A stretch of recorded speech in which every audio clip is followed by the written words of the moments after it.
Assalamualaikum warahmatullahi wabarakatuh. Kami dari kelompok aplikasi pencarian dokumen mahasiswa yang beranggotakan 5 orang, yaitu saya Devi Nuralim, lalu ada Chandra Kurniawan,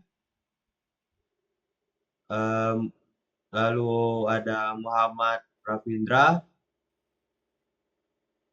Fadil Firmansyah Razak, dan Gilang Jafar Prasetya.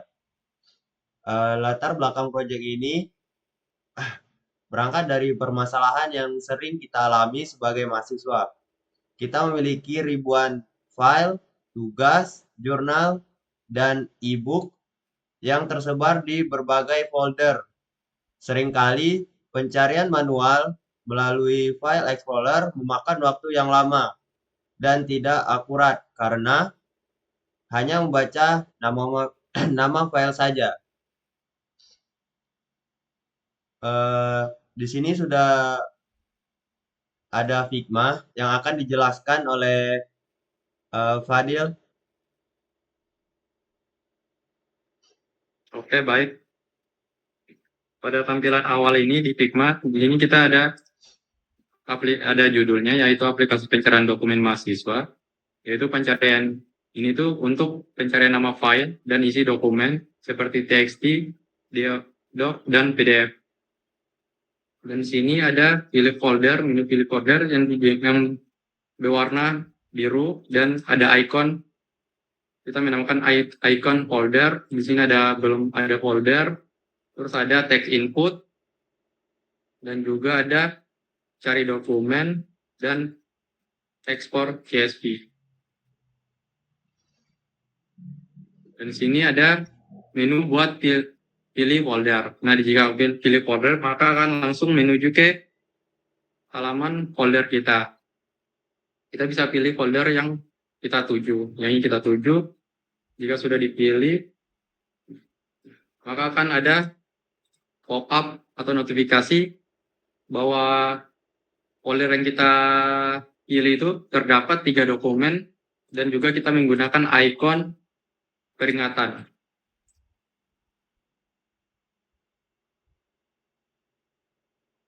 Setelah kita mencari, maka tampilannya akan seperti ini dan kita akan mencari kata kunci yang ingin kita cari yaitu di folder PMPP yaitu kata adalah kita cari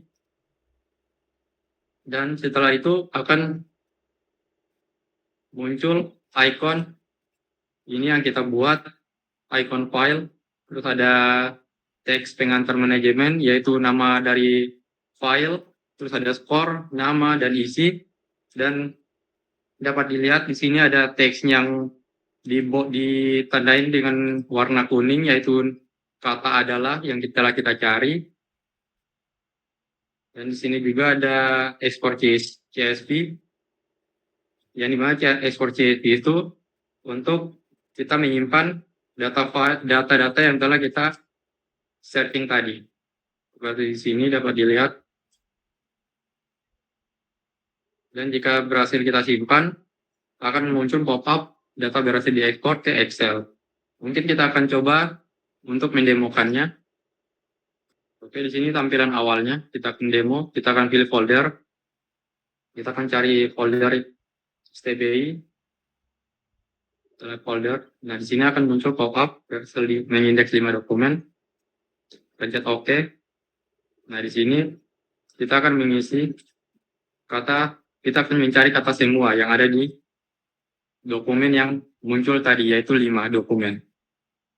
Nah, dari 5 dokumen tersebut, terdapat 2 file saja, yaitu PDF, yang dimana kata semua itu muncul di sini, dan jika kita ekspor CSV, maka akan tersimpan. Kita coba di PMP.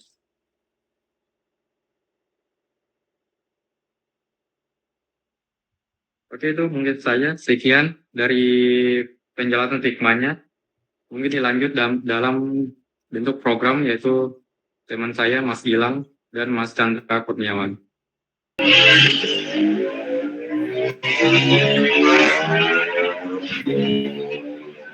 Dari line 5 sampai line 9 kita pakai try accept. Nah, jadi fungsinya ini untuk apa? Jadi kalau ada file yang rusak atau nggak bisa program, jadi nggak bisa dibuka. Jadi program itu nggak error atau crash. Jadi otomatis nanti dilewatin. Jadi returnnya kosong. Terus dari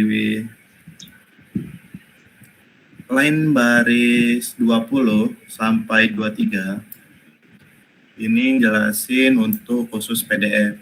Jadi di sini pakai library PyPDF tuh. Jadi kode ini nih kayak ngelooping perulangan untuk baca halamannya itu satu persatu dari pertama sampai ketiga. Terus di bagian line 28 sampai line 33 ini nih function utamanya. Jadi sistem ini otomatis ngecek ekstensi filenya. Kalau PDF dia dipanggil fungsi baca PDF. Kalau dia docs dia dipanggil fungsinya ya jadinya dipanggil fungsi Word. Jadi di main.py ini tinggal manggil satu function aja. Terus di sini ada database.python. Nah, di line 11 sampai line 15 ini struktur database-nya. Kolom page saya setnya unik. Nah, tujuannya apa? Supaya itu dia nggak ada data gandanya. Jadi misalnya kalau ada yang sama di scan 2 kali, database-nya itu nggak mau untuk ngeduplikatnya.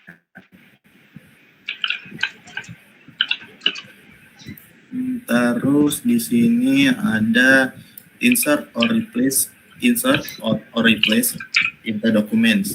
Jadi sini artinya nih kalau filenya udah ada tapi isinya berubah atau diedit, database-nya tuh bakalan otomatis mengupdate isinya. Jadi datanya selalu update. Terus di bagian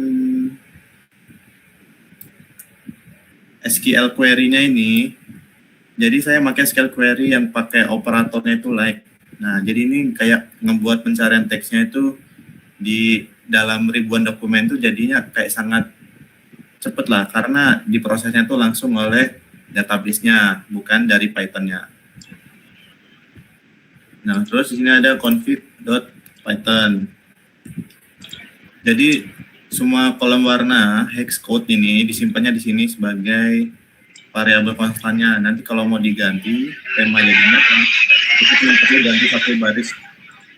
Kita cuma perlu ganti satu baris yang di sini dan seluruh aplikasi otomatis berubah warnanya. Mungkin selanjutnya akan dijelaskan sama Mas Rafindra.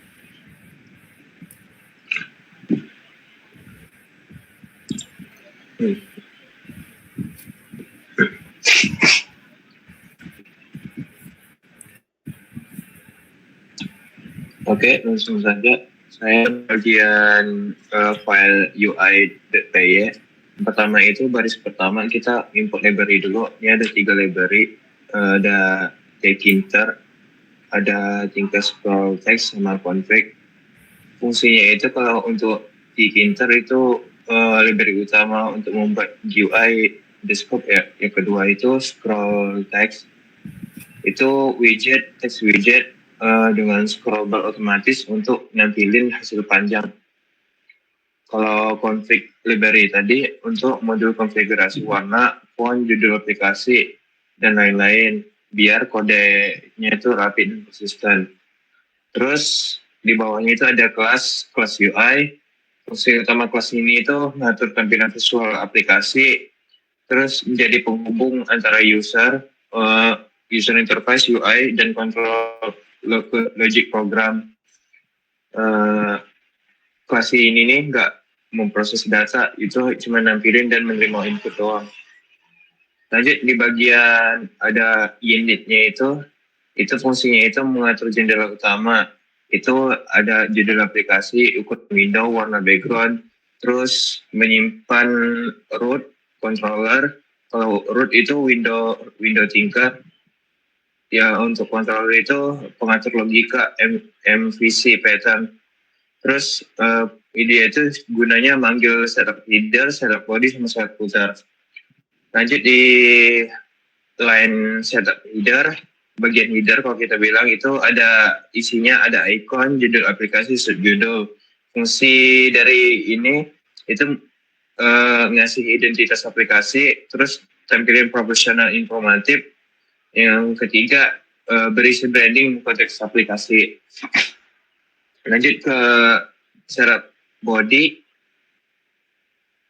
Ini sintak paling penting. Yang pertama itu kita milih folder. Fungsinya itu tombol pilih folder untuk milih folder dokumen mahasiswa yang mau dieksekusi. Kedua, label. Nampilin page folder yang dipilih yang terhubung ke subcontroller titik pilih underscore folder. Terus input kata kunci. Ini pakai self dot entry underscore keyword. Fungsinya ini tempat user untuk ngetik kata kunci. Kedua itu bisa untuk tekan enter biar langsung cari. Pakai dot bind return. Terus ada tombol aksi, ada save button underscore cari sama save button underscore export. Kalau fungsinya ini itu ada dua. Pertama itu untuk cari dokumen. Yang kedua itu export CSV. Kalau belum tahu itu menyimpan file hasil pencarian ke file CSV. Jadi itu keduanya itu manggil fungsi di controller. Jadi sub.controller titik cari underscore dokumen. Gitu juga untuk export data. Sub.controller export underscore data. Terus lanjut ke sintak kotak hasil. Scroll text. Fungsinya ini menampilkan hasil pencarian dokumen. Itu bisa kita scroll, bisa ada fitur scroll, terus kita tuh mendukung judul file, skor kemunculan kata, highlight kata kunci, link untuk buka file. Terus ada text styling, judul file pakai bold, skor untuk informasi skornya, highlightnya itu nyorot kata kuncinya, terus link itu untuk text klik buka file. Terus ke bagian setup footer, fungsi setup footer atau status bar. Kalau kalau di program itu dev setup underscore footer dalam kurung self. Fungsinya ini tuh menampilkan status aplikasi, contoh siap ditemukan dokumen X gitu, tidak ditemukan. Terus menampilkan hasil pencarian.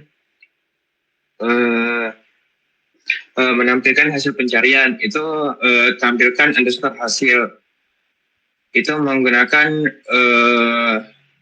reset tampilan, terus memberikan hasil lama. Juga ada jika tidak ada hasil itu nanti if not result. Kalau misalnya ada hasil, nanti dia file for file name, path, content in result. Jadi itu konsep associated programnya itu, dia itu menggunakan pola MFC, model view controller. Bagian view-nya itu, contoh bagian view-nya itu pakai di class UI tadi untuk nampilan interaksi user. Terus bagian yang controllernya itu logika pencarian dan aksi. Terus model atau file dokumen itu data yang diproses. Mungkin itu saja di bagian saya. Mas Tandra. Ya, di sini saya membuat file main.py. Yang pertama ada tadi import enter dan from enter itu sudah dijelaskan sama Mas Ravindra. Langsung saja kita melanjutkan. Ada import staging itu merupakan untuk membaca banyak file. Lalu ada import CSV itu untuk simpan ke Excel. Lalu ada import OS itu untuk urusan file dan folder. Lalu ada import database, dan reader itu yang UI pertama digunakan untuk tampilan. Lalu ada yang database itu untuk menyimpan datanya. Yang reader itu untuk membaca sebuah filenya. Selanjutnya kita ke kelas mainnya. Di Di kelas mainnya itu merupakan tempat semua fungsi aplikasi. Di situ ada init.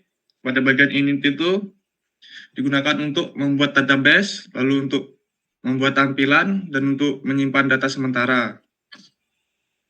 Lalu pada bagian save database itu untuk membuka sebuah database.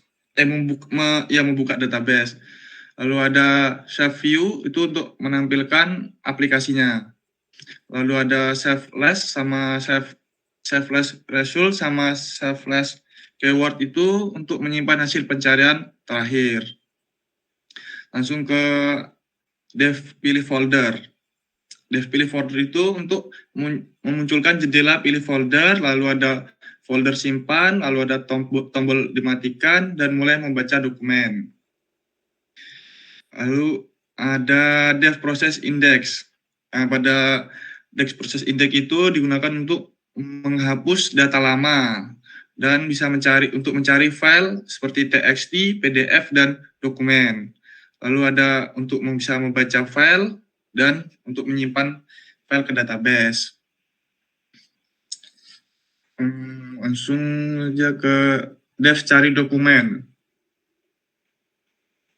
Di bagian dev dokumen itu digunakan untuk ambil kata dari sebuah inputan, lalu mengecek kosong atau tidaknya, dan mencari di database, dan untuk tampilkan hasil. Lalu ada di save db search itu untuk cari kata di semua dokumen. Lanjut ke export ke Excel. Dev export ke data. Nah, di situ untuk menyimpan hasil pencarian. Lalu ada untuk menyimpan hasil pencarian bisa format CSV, lalu bisa dibuka di Excel. Kemudian di dev buka file. Di situ dev buka file itu hanya untuk membuka file langsung dari hasil pencariannya. Mungkin segitu saja penjelasan dari saya. Dilanjutkan Mas Devin lagi. Oke, setelah di running dia akan memunculkan aplikasi, yaitu di situ ada pilih folder. Setelah dipilih folder, maka akan muncul untuk kita memasukkan filenya.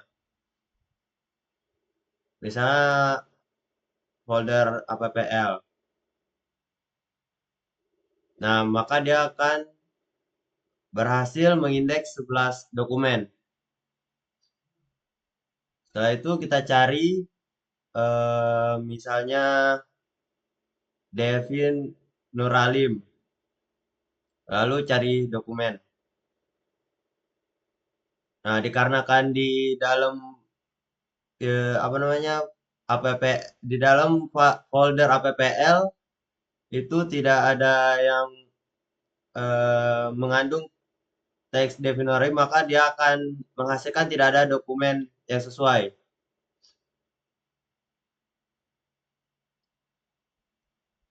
Nah, misalnya kita cari adalah. Nah, maka dia akan menampilkan file-file yang ada kata-kata adalah. Misalnya tuh di dapus dokumen.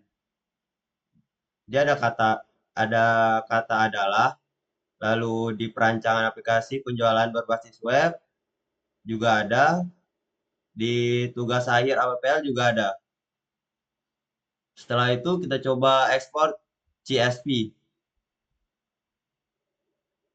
Lalu kita simpan dimanapun yang kita mau. Misalnya di download.